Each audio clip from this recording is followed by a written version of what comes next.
محترم بزرگوں اور دوستوں، اللہ تبارک و تعالی نے انسان کو دو بڑی عظیم نعمتیں عطا فرمائی ہے، جن میں ایک انسان کا جسم ہے جس کو جان کہتے ہیں، انسان کی جان، اور دوسرا مال۔ یہ دو چیزیں انسان کے پاس اللہ کی دو بڑی امانتیں ہیں اور دو بڑی نعمتیں ہیں۔ اس لیے روز محشر یعنی قیامت کے دن اللہ تبارک و تعالی ان چیزوں کے بارے میں سوال کریں گے، دو چیزیں جان کے بارے میں اور دو چیزیں مال کے بارے میں اللہ سوال کریں گے۔ ایک اللہ زندگی کہاں گزارا اس کا سوال کریں گے، اور انسان کی زندگی کا ایک اہم پہلو جوانی کہاں گزارا اللہ اس کا بھی سوال کریں گے۔ ویسے انسان کے پاس جو مال ہے وہ مال کے بارے میں دو سوال ہوں گا۔ پہلا سوال ہوگا کہ مال کہاں سے کمایا، کیونکہ شریعت نے، اسلام نے اور رسول اللہ صلی اللہ علیہ وسلم کی تعلیمات میں ہم کو حلال کمانے کے بارے میں بتایا ہے اور حلال کمانے کی ترغیب دی ہے، اور حرام پر اللہ تعالیٰ کی ناراضگی اور اللہ کا عذاب وہ ہم کو واضح اور بیان کیا ہے۔ تو پہلا سوال ہوگا کہ مال کہاں کمایا، کہاں سے کمایا، اور دوسرا سوال ہوگا کہ جو مال اللہ نے تم کو دیا تھا وہ مال کہاں پر خرچ کیا۔ اس لیے یہ چیز بھی ذہن میں رکھنا چاہیے کہ جو مال ہمارے پاس آ رہا ہے اس کے بارے میں ہم کو علم ہونا چاہیے، اس کے بارے میں ہم کو سوچنا چاہیے کہ جو مال ہمارے پاس ہے اس کو کیسا خرچ کرے اور کہاں پر خرچ کرے، اس کا علم ہونا بہت ضروری ہے۔ جیسے حدیث کے اندر اس بات کی وضاحت کی گئی ہے، حضرت ابو کبشہ رضی اللہ تعالیٰ عنہ حدیث کے راوی ہے، وہ فرماتے ہیں کہ رسول اللہ صلی اللہ علیہ وسلم نے مجھے فرمایا کہ میں تمہیں تین باتوں کی نصیحت کرتا ہوں اور تین باتیں قسم کھا کر کہتا ہوں۔ یہ فرمایا کہ تین باتیں قسم کھا کر کہتا ہوں اور ایک بات اس کے علاوہ کہتا ہوں، اس کو محفوظ رکھنا، اس کو یاد رکھنا۔ پہلی بات فرمایا کہ تین باتیں میں قسم کھا کر کہتا ہوں، حالانکہ رسول اللہ صلی اللہ علیہ وسلم کی بات ہماری وہ 100% یقینی ہے اور وہ سچی ہے۔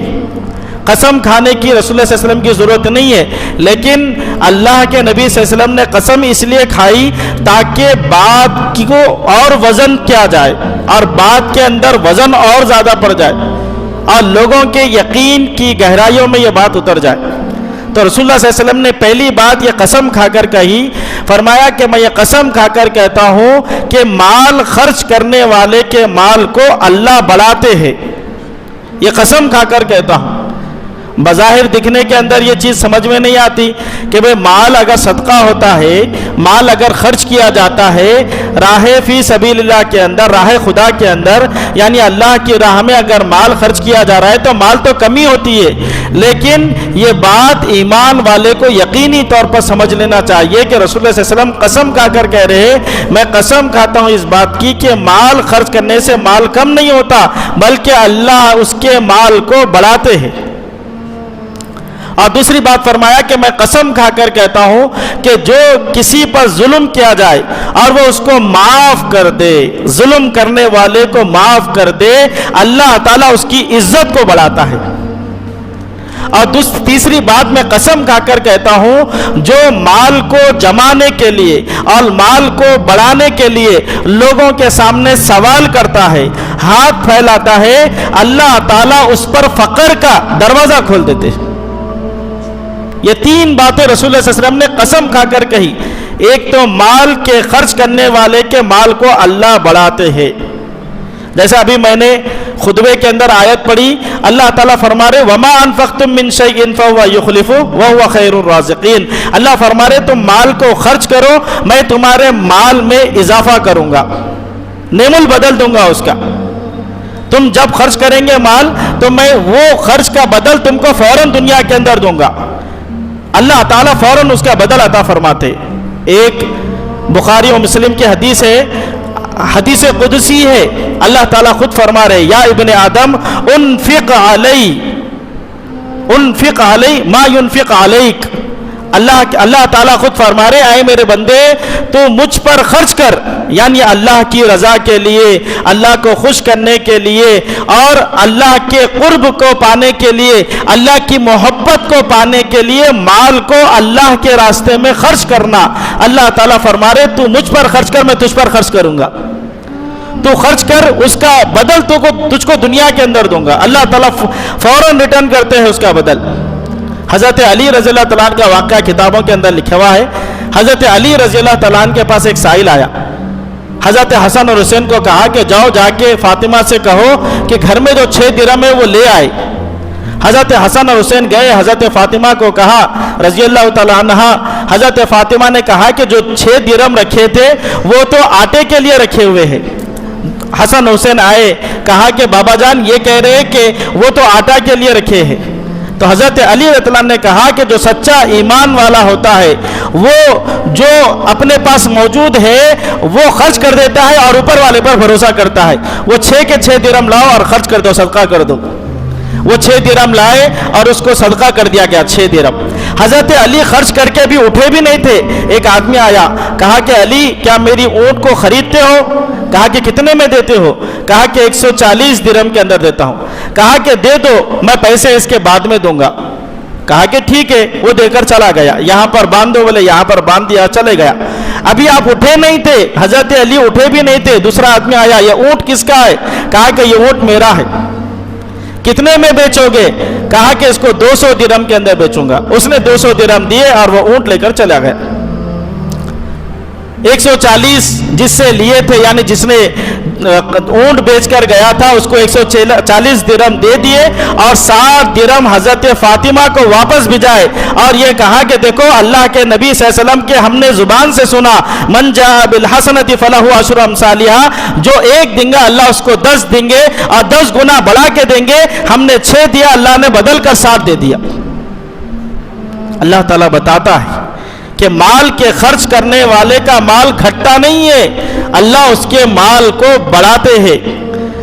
عام مثال ہے کنویں کا پانی، آپ دیکھیے جتنا کنواں پانی دیتا رہتا ہے کنویں میں پانی آتا رہتا ہے، اور کنواں جب پانی دینا بند کر دیتا ہے تو وہ کنویں کی ایک سطح پہ جا کر ختم ہو جاتا ہے کنواں، اور اس کے بعد وہ کنویں کے اندر کیا بگاڑ پیدا ہو جاتا ہے کنویں کے اندر کہ پانی کا رنگ بدل جاتا ہے، ذائقہ بدل جاتا ہے، اس کی رنگت بدل جاتی ہے، یعنی اس کے اندر خرابیاں پیدا ہو جاتی ہے۔ ویسی جو مال اللہ کے راستے میں خرچ نہیں ہوتا وہ مال کے اندر خرابیاں آ جاتی ہے، اور وہ مال گناہوں کے لیے استعمال ہوتا ہے، خواہشات کے لیے استعمال ہوتا ہے اور جنسی استحصال کے لیے خرچ ہوتا ہے۔ اللہ کی رضا کے کاموں میں وہ مال خرچ نہیں ہوتا۔ پھر اگر وہ مال کو اللہ کی راہ میں خرچ کریں گے، جیسے کنویں کی مثال ہے، خرچ کرتے جائیں گے وہ کنویں میں سے پانی نکلتا جائے گا، جتنا آپ خرچ کریں گے اتنا اللہ دیتے رہتے ہیں۔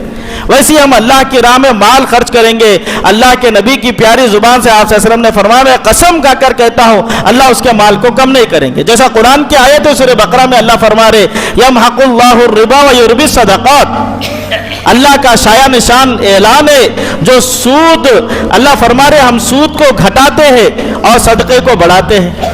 سود کا جو معاملہ کریں گا بظاہر ایسا دکھتا ہے کہ مال میں اس کے بڑھوتری ہو رہی، لیکن اللہ اس کے مال کو گھٹاتے ہیں۔ اور دوسرا فرمایا کہ ہم صدقے کو بڑھاتے ہیں۔ تو رسول اللہ صلی اللہ علیہ وسلم نے 3 باتیں کہی، اور ایک حدیث میں ایک جملہ اضافی دوسرا اضافہ ہوا ہے جس کے اندر 2 باتیں جو شروع کی اور آخر کی ہے وہ تو برابر ہے، لیکن بیچ کا جملہ دوسری حدیث کے اندر الگ ہے۔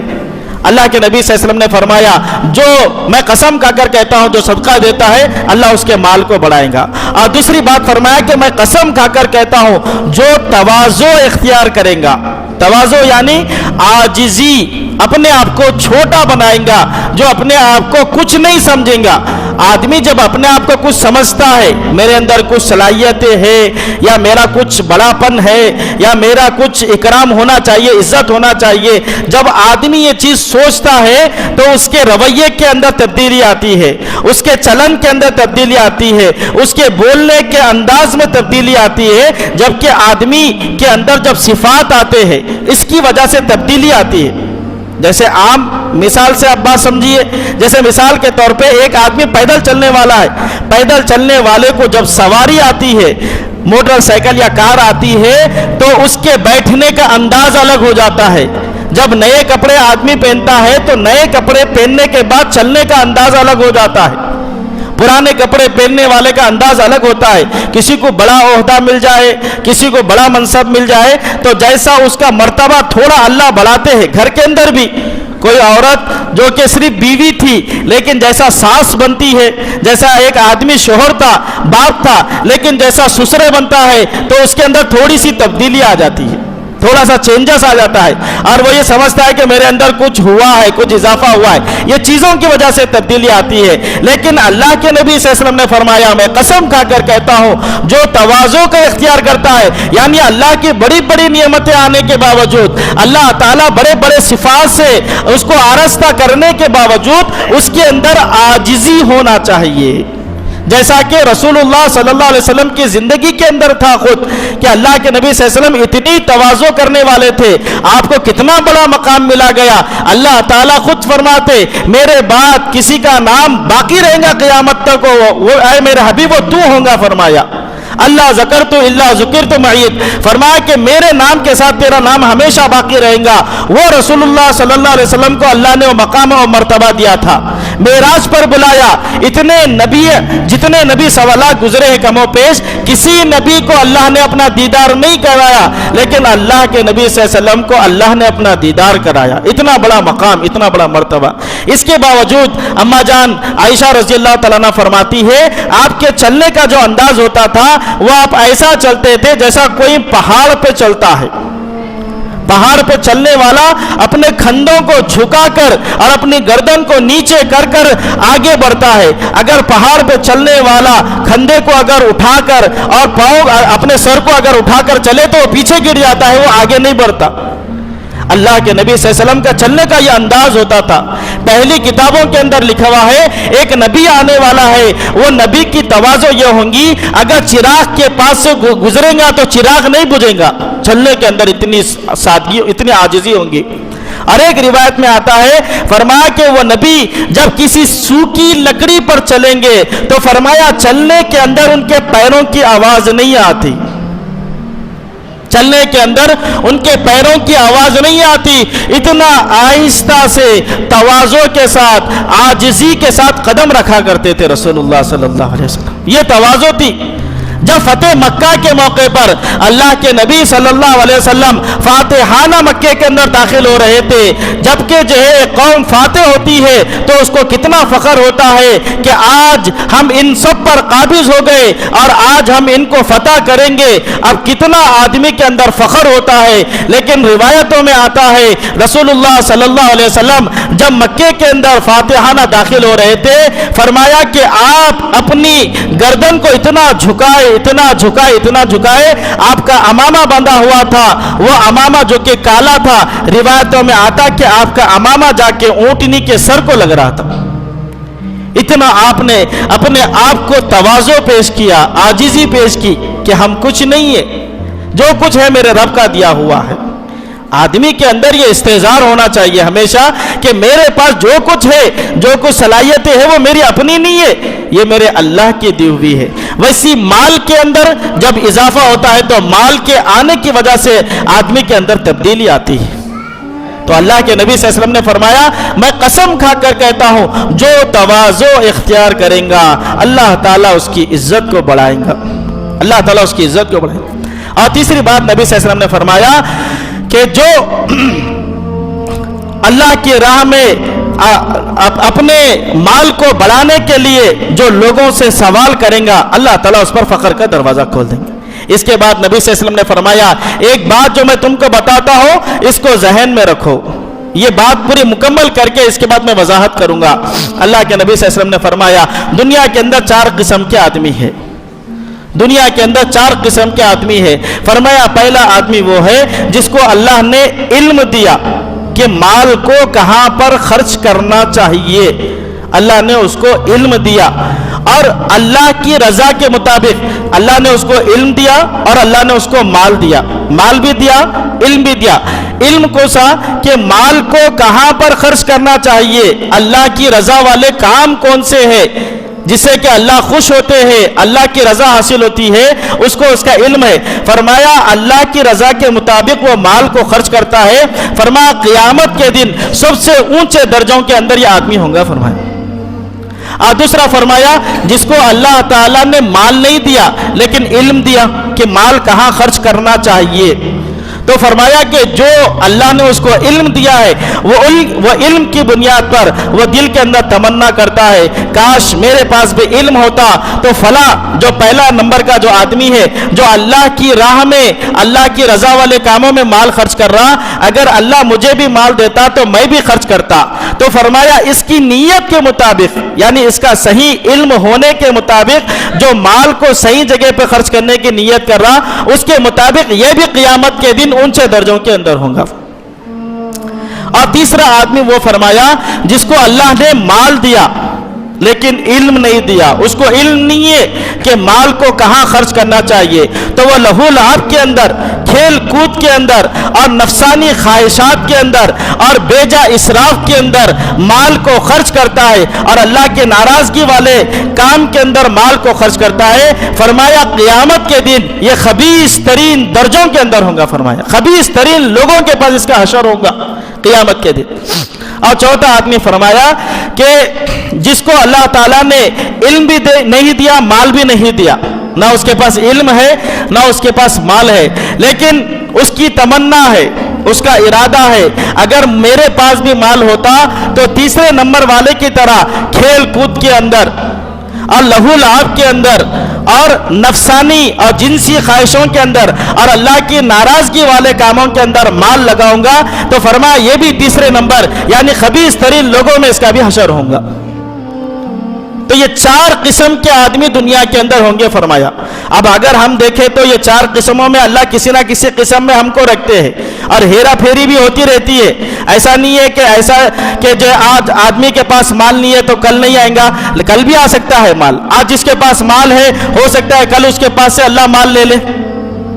تو یہ 4 قسموں کے اندر اللہ تعالیٰ آدمی کو تبدیل کرتے رہتے ہیں۔ تو پہلی بات اب جو مجھے سمجھانا ہے کہ اللہ کے نبی صلی اللہ علیہ وسلم نے فرمایا کہ اللہ جس کو علم دے اور اس کو مال بھی دے اور علم کے مطابق مال خرچ کرے، تو یہاں پر ہم کو یہ سمجھنا چاہیے کہ ہم بھی اس بات کا علم حاصل کریں کہ مال کو کہاں پر خرچ کرنا چاہیے، اس بات کا علم سیکھنا ضروری ہے۔ اگر آپ نہیں سیکھیں گے، جیسا پچھلے جمعے کے اندر میں نے بتایا تھا کہ اگر سانپ کے نکالنے کا تریاق یعنی سانپ کے زہر کو نکالنے کا جو تریاق ہے اگر وہ آپ کو نہیں معلوم ہے تو یہ سانپ آپ کے لیے تکلیف دہ ہو سکتا ہے، یہ سانپ آپ کے لیے جان لیوا ہو سکتا ہے، آپ کے جان لینے کا اندیشہ ہو سکتا ہے۔ اور اگر یہی تریاق یعنی سانپ میں سے زہر نکالنے کا فن اگر آپ کو معلوم ہو جائے تو یہی زہر آپ کے لیے مفید بن جاتا ہے۔ تو یہ مال ہے، یہ پیسہ ہے، یہ آدمی کے پاس جو روپیہ ہے، فرمایا اگر اس کا صحیح صرف اور صحیح مصرف آدمی کو معلوم ہو جائے کہ کیسا اس کو خرچ کرنا چاہیے تو یہ مال آدمی کو جنت میں لے جانے کا ذریعہ بن جاتا ہے۔ اور اگر یہ مال کے بارے میں اس کو علم نہیں ہے کہ کیسا خرچ کرنا چاہیے، جیسا قرآن پاک میں اللہ نے فرمایا انما اموالکم و اولادکم فتنہ، فرمایا کہ تمہارا مال اور تمہاری اولاد تمہارے لیے فتنہ ہے۔ حالانکہ روایتوں میں اور قرآن میں دوسری جگہ یہ فرمایا کہ یہ جو تمہاری اولاد ہے، یہ جو تمہارا مال ہے، یہ تمہارے لیے مفید بھی ہے، فائدہ مند بھی ہے۔